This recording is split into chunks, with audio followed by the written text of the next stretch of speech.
Hi வணக்கம் எல்லாருக்கும். இது வந்து வெள்ளிக்கிழமையான தொடர்ச்சி வீடியோ தான். ஒரு ஆக்கள் வந்து சாண்ட்விச் கேட்டிருந்தவங்க. நான் நினைக்கிறேன் ஃப்ரெண்ட்ஸோடு சேர்ந்து சாப்பிட்றதுக்கு அப்படின்ட்டு கூடுதலாக தமிழ் சாப்பாடு தான் இவங்க ஆர்டர் பண்ணுறவங்க. அப்போ அவங்களோட டென்னிஸ்கார ஃப்ரெண்ட்ஸோடு சேர்ந்து சாப்பிட்றதுக்காக கேட்டிருந்தாங்க போல். அப்போ அது கேட்டு சாண்ட்விச் கேட்டிருந்தாங்க. மிரக்கறியில் தான் கேட்டிருந்தாங்க. அப்போ மிரக்கறிக்கு நான் வந்து கத்தரிக்காய் பொரிச்சேன். நான் கொஞ்சம் உப்பும் சொட்டு அந்த துண்டு மிளகாயும் போட்டு கொஞ்சம் முறைப்பு இல்லாமல் பொரிச்சு எடுத்துட்டு அதோட வந்து பன்னீரும் பொரிச்சு எடுத்து நான் இப்போ வந்து பானை எல்லாத்தையும் அவனுக்கு வச்சு எடுத்துட்டு இப்போ சலாட்டுகள் கேரட்டுகள் தக்காளி பழங்கள் எல்லாத்தையும் போட்டுட்டு நாளுக்கு வந்து கத்திரிக்காய் வச்சு நான் பொரிச்ச கத்திரிக்காய் வச்சுட்டு நாளுக்கு வந்து பன்னீர் வச்சுட்டு செய்தது.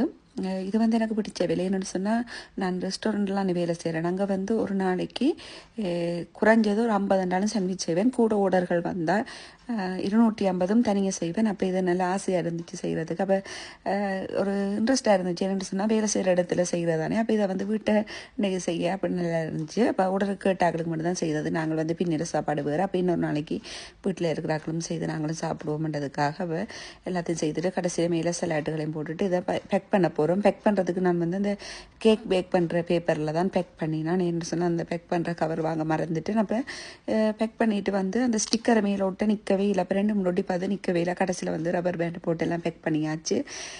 இதான் ரெண்டு பின்னேற வீடியோ. Okay bye. எல்லோரும் இன்னொரு வீடியோவில் சந்திக்கலாம். இன்னொரு சமையல் வீடியோவில் கூடிய விரைவில் உங்களை எல்லோரும் சந்திக்கிறேன். பாய்.